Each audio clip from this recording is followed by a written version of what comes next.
బండి సంజయ్ గారి కొడుకు పైన ఏది పోక్సో కేసు నమోదైంది. అందులో నిన్న కూడా ఒక సెక్షన్ ను జోడించడం జరిగింది. బండి సంజయ్ గారు ఆయన కొడుకు విషయంలో నిన్న స్పందించిండు ఎడ కరీంనగర్ లో. కానీ తప్పు చేయకుండా బయటికి వస్తానని నా కొడుకు నాకు మాట ఇచ్చిండన్న. తప్పకుండా వస్తాను మాట ఇచ్చిండన్న. నిజంగా తప్పు చేస్తే నా కొడుకును కూడా నాకు క్షమించన్న. ప్రసక్తి లేదన్న. నా కొడుకు అయినా ఎవడైనా సరే చట్టం ఒక తీరుగానే ఉండాలి, తప్పు చేస్తే శిక్ష పడాల్సిందే అనేటువంటి ఒక మెచ్యూరిటీ, చాలా మెచ్యూర్ కామెంట్ చేసినాడు. సరే ఆయన వాళ్ళు ఏం చేసిరు ఏం కథ అనేది చట్టం చూసుకుంటుంది, విచారణ చేస్తుంది. కానీ ఒక మెచ్యూర్డ్ కామెంట్, ఒక తండ్రిగా ఓ మెచ్యూరిటీ కామెంట్ మాత్రం చేసిండు. అది చాలా తక్కువ మంది చేస్తారు అట్లా. తన పిల్లల్ని రక్షించుకోవడమో, కాపాడుకోవడమో, వ్యవస్థల్ని మేనేజ్ చేయడమో.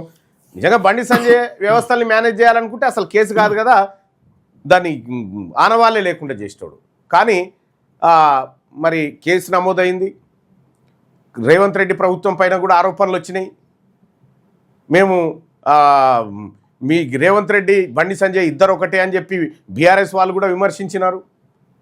ఇంకా రకరకాల ఆరోపణలు చేసినారు. ఏదేమైనప్పటికీ కూడా ప్రధానమంత్రి కొడుకైనా సరే, వార్డు మెంబర్ కొడుకైనా సరే చట్టం ఒకే విధంగా ఉండాలి, విచారణ ఎదుర్కోవాల్సిందే.